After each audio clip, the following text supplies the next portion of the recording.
to my Napoli squad. Look, man, we got a new video, man. Look, today's video, man.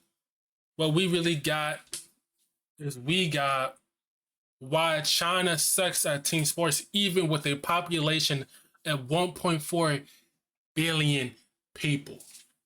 You know what I'm saying? Hit that sub button. You know what I'm saying? So let's go ahead and get into this video, you know what I'm saying? Athletes in China are usually very good when it comes to solo sports like weightlifting, gymnastics, and diving. But China doesn't really do a good job when it comes to team sports like soccer, baseball, and basketball. Even with a population of 1.4 billion people, China still struggles to rank highly when it comes to team sports. For example, the Chinese soccer team failed to qualify for the World Cup in 2022, extending its absence to more than 20 years. But other Asian countries... Nah, that's crazy. If you haven't even for 20-something years, that's kind of bad. They got to do something to, like, you know what I'm saying? Like South Korea and Japan qualified, ranking at the 24th and 28th place in the power charts. Wow. In 2023, the Chinese basketball team was knocked out of the FIBA World Cup. They lost 3 games and only won 1 match against Mongolia, a small country of only 35 million people. As a result, they missed qualifying for the Paris 2024 Summer Olympics. Apart from soccer and basketball, China also struggles on other sports like baseball. This is the final moment of the 2023 World Baseball Classic against South Korea. South Korea beat China 22-2. Do y'all see that?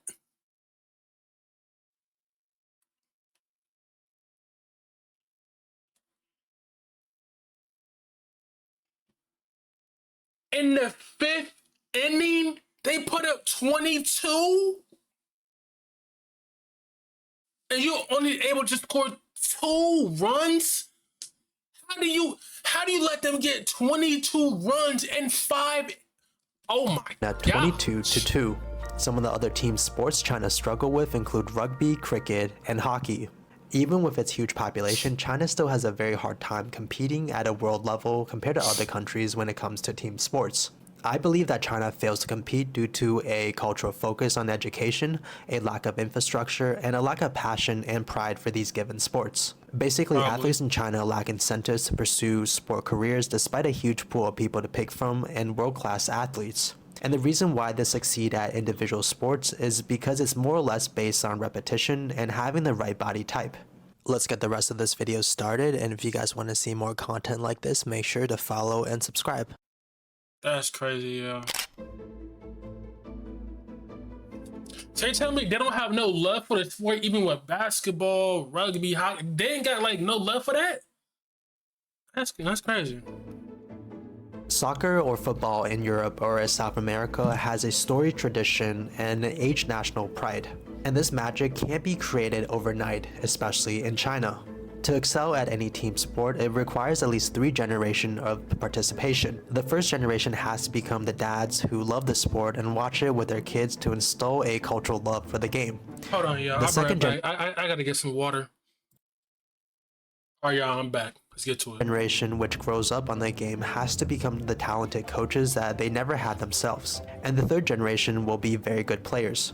For example, the US has learned that many kids playing soccer won't guarantee success. The US likely has more kids playing soccer in California than the population of Portugal. Yet we can't produce...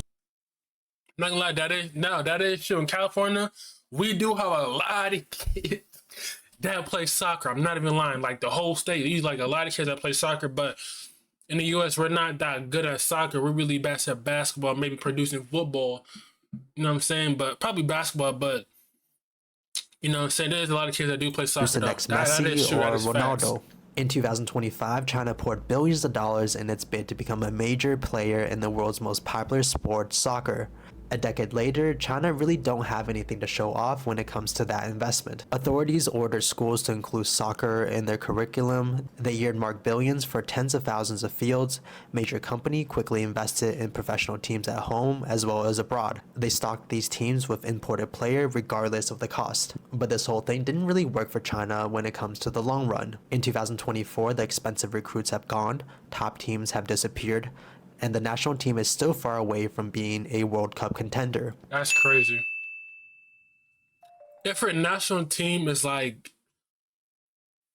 far away from being a contender for like a World Cup or the Olympics. Like that is like damn, you have a country that doesn't show for nothing for sports. Just besides, I mean, team sports, but well, for team sports, yeah, that's not really a good look for it. That's really not a good look. I'm not gonna lie. Not gonna lie. Culture or pride for a sport is something that is missing still in China. For example, a small country like Croatia has produced 23 NBA players. In contrast, China, with a population of 1.4 billion, only produced 7. These countries produce some of the best players in the world through passion and pride. And in China, people are more passionate about education than sports. And this focus on education hinders the development of elite sport teams. Unlike the United States, colleges in China put very little weight when it comes to athletics. Instead, many parents in China will say that sports. I mean, but the thing is, like, they can't do both. Like, education's first and sports, they can't do both, or they're just focusing really on education to be like lawyers, doctors, you know what I'm saying, real estate people, like stuff like that. Like, they can't do both and see where it gets them. Are more or less a distraction instead of a way to grow. Being a star athlete in the United States in high school can lead to large scholarships for college. It can also strengthen your application for Ivy League schools or basically allow you. That is true. If you play sports, that can help you, you know what I'm saying, for colleges. It can help you pay. Like, say if you're less fortunate and you really can, your parents, your people can't really pay for college, like, we got a sport, they can offer you a full ride scholarship where they're paying for everything. You know what I'm saying? You really just gotta worry about food and all that. That's a good thing. That's good. Like, you go to college for free, but on an athletic scholarship or like a grade scholarship or a band scholarship, you know what I'm saying? Like, that's still good. Now I understand why China, yeah, education is important, but they should do both for like sports wise and do that if they really want the team sports to grow more and be good and at least compete for something, you know what I'm saying? You to attend a school that is way out of your league. And this creates a huge incentive for athletes in the United States to take sports very seriously. Yet being an athlete is not crucial for the mission to a university in China. Universities only use a Gaokao score for acceptance. This is basically their version of the SATs, and it creates an enormous amount of pressure for students. Most students spend a lot of time prepping and studying, and schools often start at 7 a.m. and let out between 4 to 5. Then students go to night classes where they get home at 9 p.m. They go to school, evening school, and even cramp school. This leaves very little time. What? School starts from 7 in the morning till they get out 4 or 5, then they go to night school, and then they get home until 9. What the? I mean, I feel like night classes will be lit. Like, I'm not gonna lie, night classes will probably be lit. I'm not gonna lie, night classes at nighttime, that should probably be lit. Time for students to even care or practice team sports. Instead, most students play for fun, and this will not give you the skills to play pro or compete with other countries. In these countries, players start at a very young age and practice their skills every single day, and they practice with other top players through high school, travel teams, and college. And most of these students love what they do, and they have a passion for the sport as well. That is Instead, true. China has a very different way when it comes to creating athletes for solo sports as well as team sports. Sports to China's way. Unlike the West, Chinese athletes usually emerge from the sports academy system. China established this system by following the Soviet model, and this model has done well for its neighbor. They select promising youngsters and send them to state-sponsored training centers. They endure rigorous training for international competition through sheer repetition. In China, every government... So they have to go through like a system to even... So in China, they had to go through a system, you know what I'm saying, to even like compete or what? I mean, and also they really care about education. They don't really care about sports like that. I understand, but you want to worry about school all the time. Like, you can be, I feel like what they need to do is they need to make it where sports and education is 50-50. You know what I'm saying? Because we wouldn't get a couple people that came from China who, Yang Ming, you know what I'm saying? That's probably who, German, right? Is German from China? I don't know. District has children between age 8 to 13 for the sports academy system. They search for students with a very specific body type. Doctors measure height, arm span, bone density, flexibility, and other factors. X-rays and bone tests are used to predict future growth, and this helps determine a child's future development and also their area of potential expertise. Gymnastic and diving camps are sent children who show exceptional flexibility and balance. Coaches send tall children to play volleyball and basketball, and those with quick reflexes are guided into ping pong. Kids with long arms are pushed into swimming or javelin throwing, and those with short arms make... so they have them in different stuff? So if you're tall, what if you're tall and you have long arms? Do you do basketball or volleyball? Or do you do the swimming? Or can you pick? Can you pick or probably, I don't know. Can you even pick though? Or they just have you and you're like it's like a certain, I don't know. Weightlifters.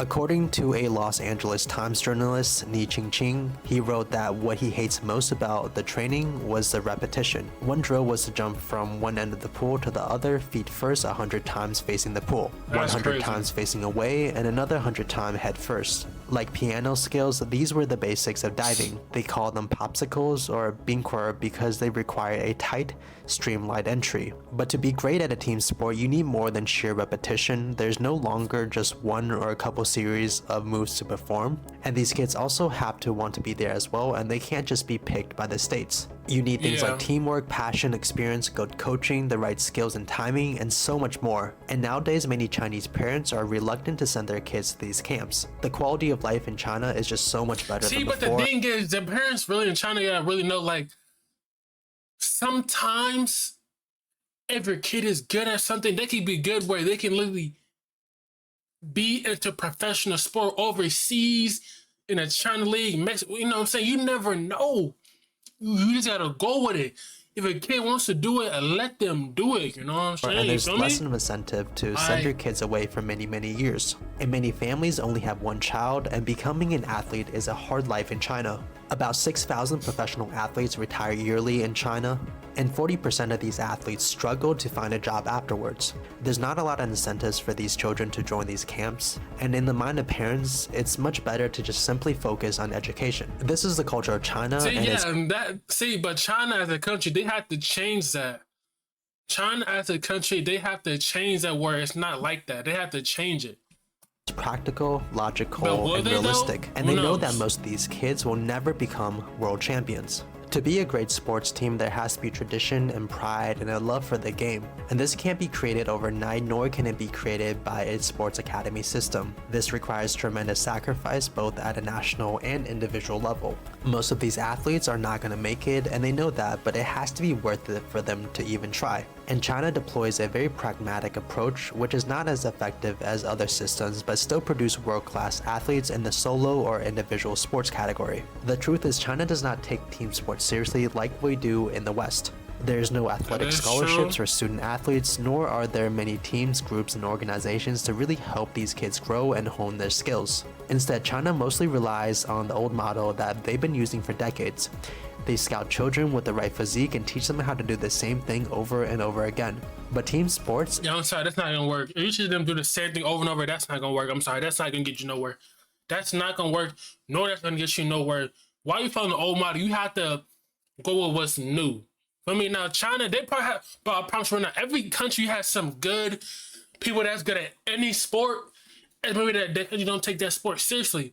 Probably every sport take that country serious. If every country takes like that sport seriously, something that one people can be good at, bro, you never know. Is not just a series of repetition and genetics. So far in China, there's no official roadmap for finding the next Shohei Ohtani, and to do so requires a national obsession for the sport. It also requires individual sacrifice and the right culture and system for the kids to grow. And to be honest, I would much rather see China create thousands of engineers than a few talented sports players. And to add to that, there's nothing wrong with China as it is. China doesn't have to become an athletic powerhouse, and instead it should be able to create its own identity and its own interest.